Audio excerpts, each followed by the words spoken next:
Hello, dear students. Greetings of the day to you all. I hope you all are keeping fine and safe and very busy with exams and all your preparations and all.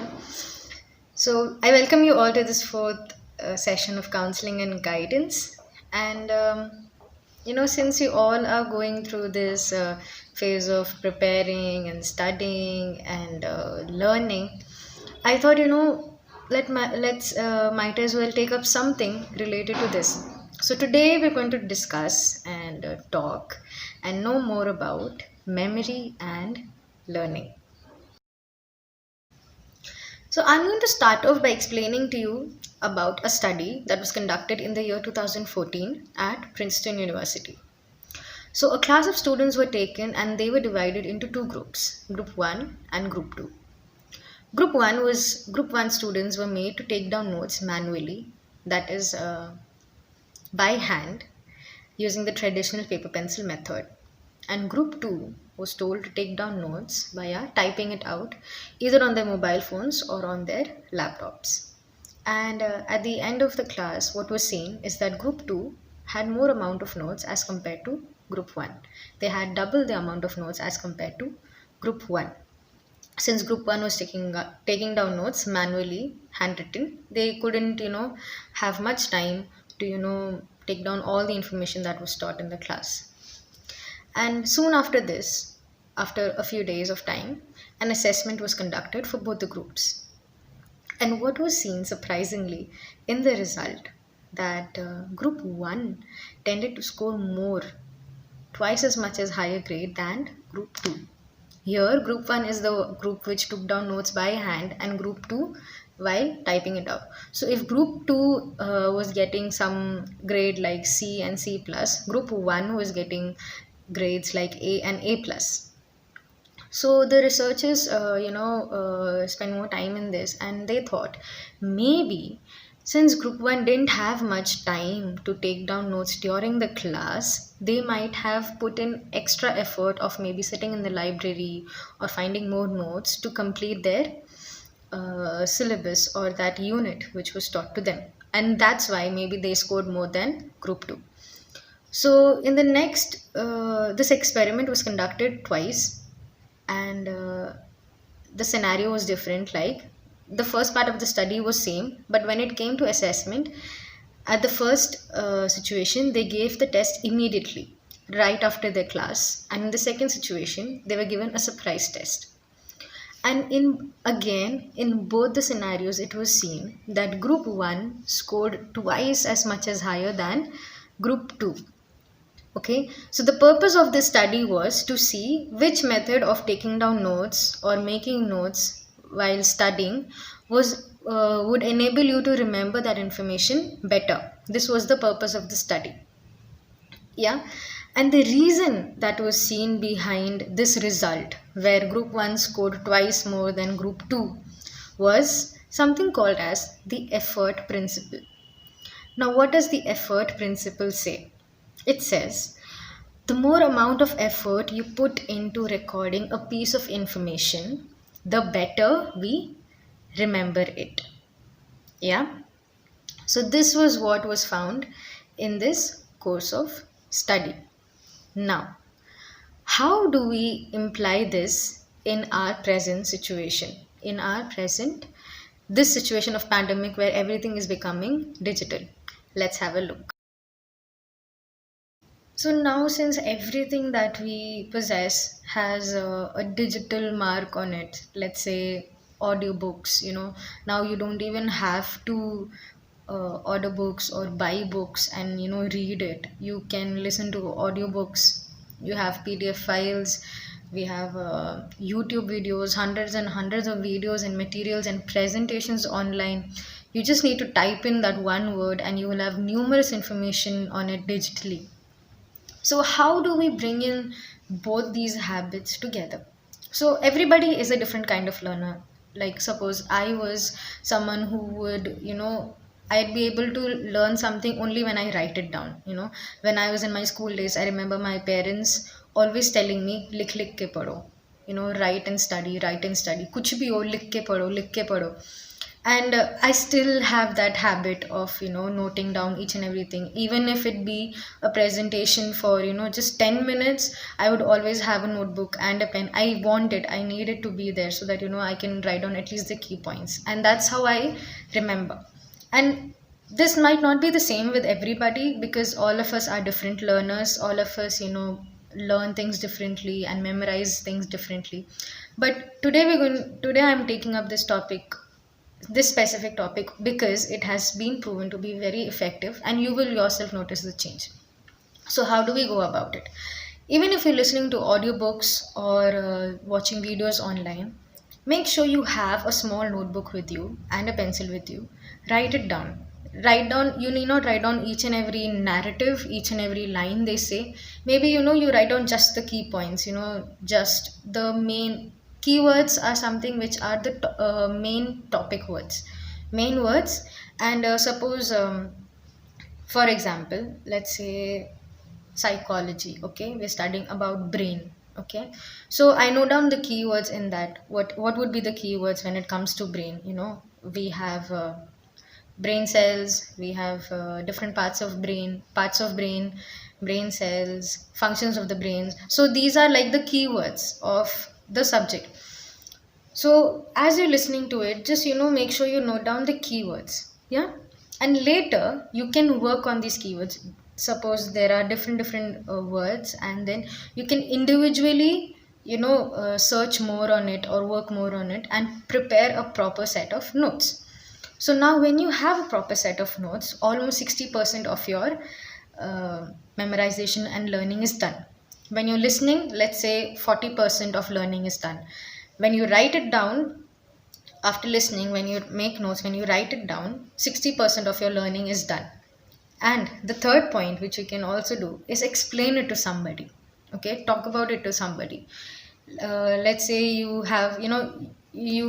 might have this thing called studying together and explaining things to each other.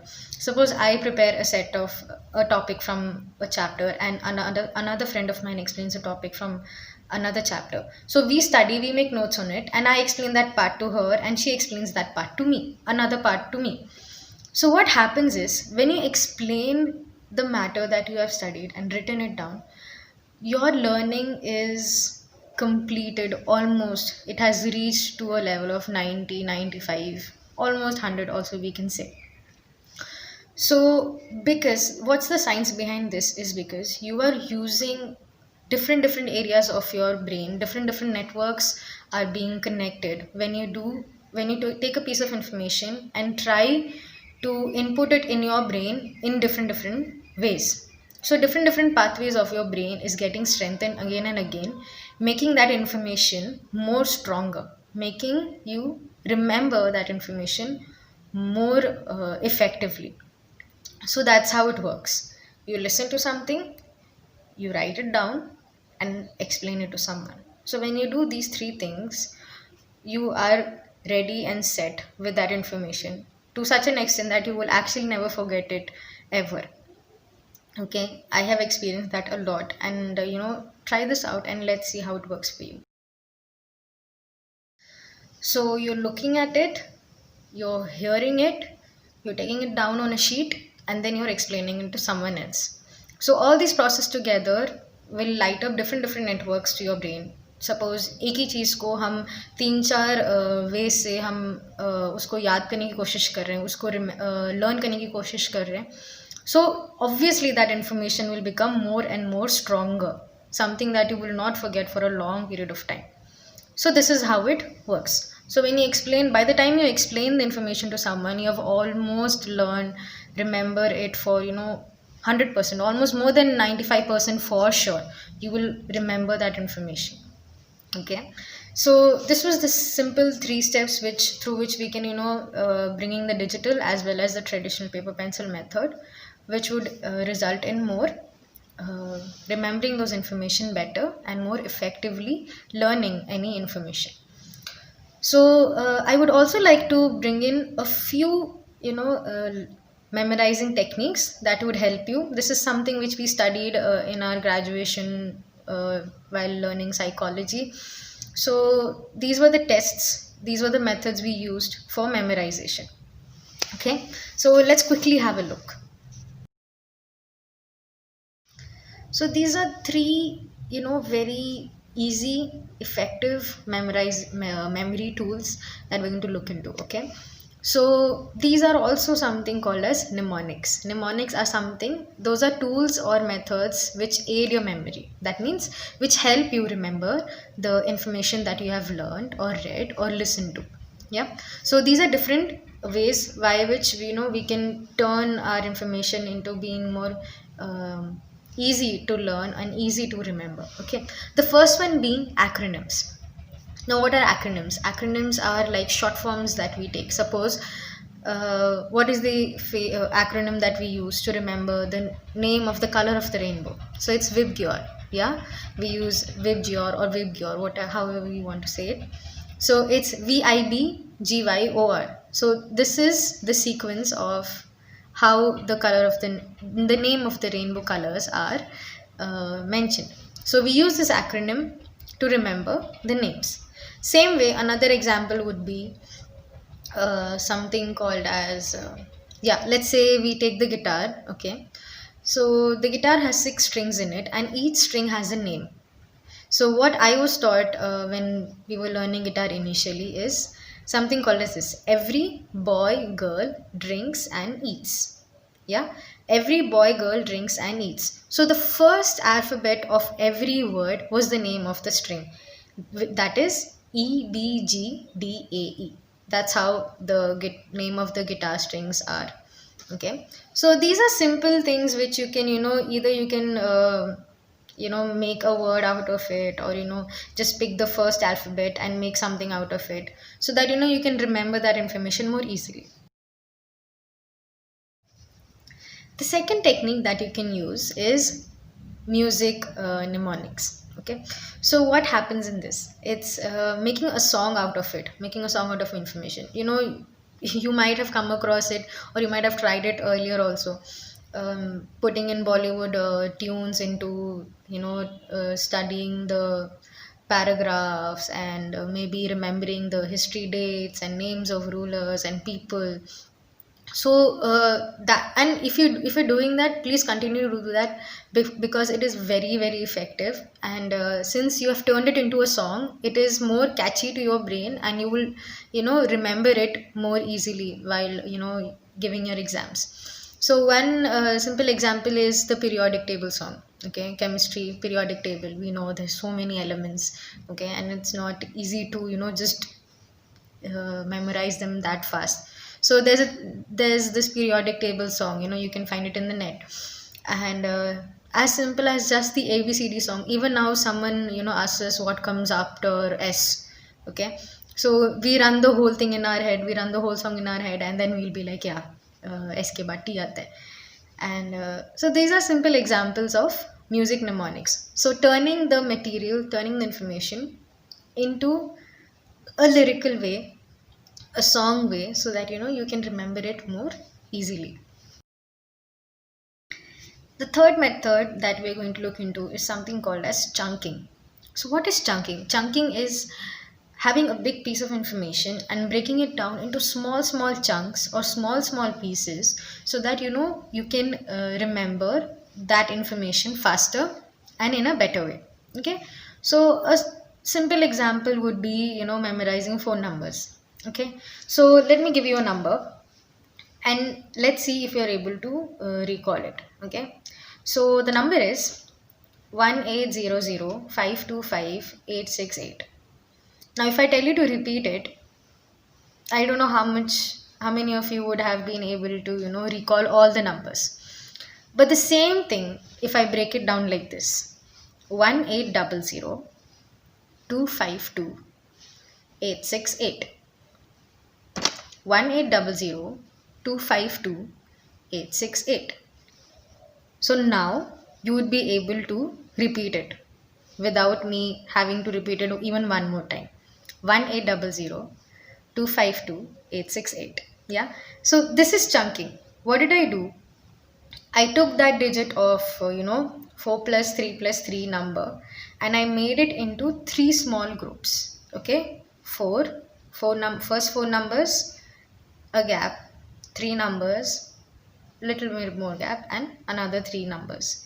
So when you're breaking it down, you're able to remember it more faster. So today we looked into effective way of learning and a few memory techniques that would help you along the way.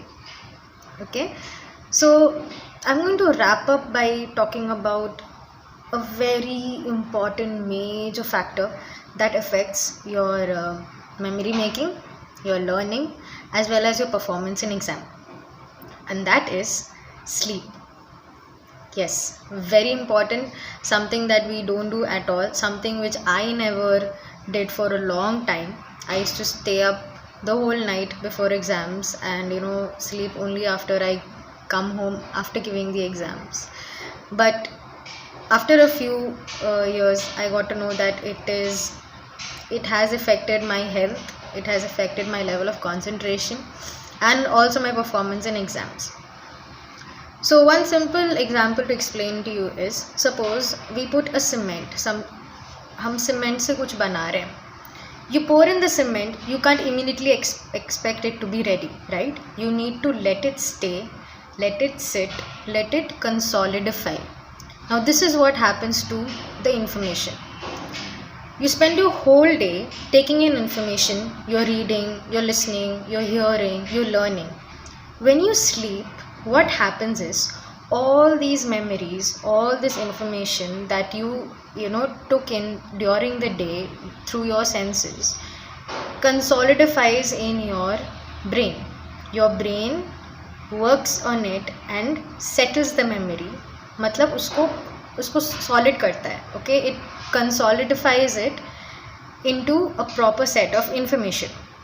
So that consolidification happens only when you sleep. Another way how I can explain the situation would be, suppose the whole day you spend in collecting sheets and papers, okay, papers of information, sheets of information. At the end of the day, you sit, you arrange, and you staple it, and you make a set, make it like a book. So the same thing happens in our head. The whole day we are collecting information, okay, and when you sleep, when you go to rest, the brain works in arranging it and making a set of different things. So एक बार set बन गया, तुम्हें पता है, when you want to study history, you need to open one book. When you want to study English, you want to take another book. So it categorizes and it sets the information in a proper way, which is easy to access the next day onwards or whenever you need that information to run. So sleep is very important, very important. And another thing that you need to know about sleep is that you have to be consistent. ये नहीं कि कल exam है और आज 6 घंटे सो लिया. No, you need to do it throughout the week. You need to do it more than a week because you need to put it in a habit. You need to make your brain know and tell your brain that this is the time. Set it for your brain. Suppose you're not sleeping for 3 days and suddenly you sleep for 1 day and the next day you give exam. You can't expect it to perform well. Yeah. The thing is, you might be performing well, but then when you follow it in this way, when you are sleeping, when you are getting at least 6 hours of sleep, you tend to perform better. That's the whole point, right? To get better and better every time. And one more thing is, the time between 2 to 4 is very crucial. Very, very crucial. So make sure at all times that you don't compromise in this time. Or agar 2 o'clock से 4 o'clock तक you need to be in that deep state mode. That is where your brain does a lot of work, especially 2 to 3. Okay, does a lot of working. So if you have to be in deep sleep state in this time, which is 2 to 4 or 2 to 3, you need to be able to go to bed by 11 or 12 itself, maximum by 12, so that when you reach 2 o'clock to 4 o'clock, your brain is in that deep mode of sleep, deep mode. Okay, so this will really, it's very important. Okay, sleep on your memory, sleep on your information. Whole day collect information. जब आप सोते हो वो consolidify हो जाता है. Okay, study the whole day, sleep in the night, वो consolidify हो जाता है. And keep repeating it again and again and again. You will see that you're able to recall that information and perform better in your exams. Second another important thing is food. Don't eat anything greasy or heavy before exams. Try to eat something light and healthy, fruits and vegetables. Avoid caffeine and sugar. Coffees coffee is seen to keep us awake and alert, but coffee also has another different side effects, uh, which also includes being nervous, being restless, having unlimited flow of thoughts which won't even make sense. So it really puts you in a state of alert where you just don't know, your thoughts are just flowing. It's unlimited flow of thoughts, and it's not proper, it's not categorized, and also it makes you feel nervous and restless. So remember these two things: eat healthy before exam, and always try to get proper sleep. Minimum 3 hours, maximum 6 hours. Yeah, and I am sure that it will really help you with your schedule and with your preparation. It will keep you also healthy, and it will make your performance in your exams also better.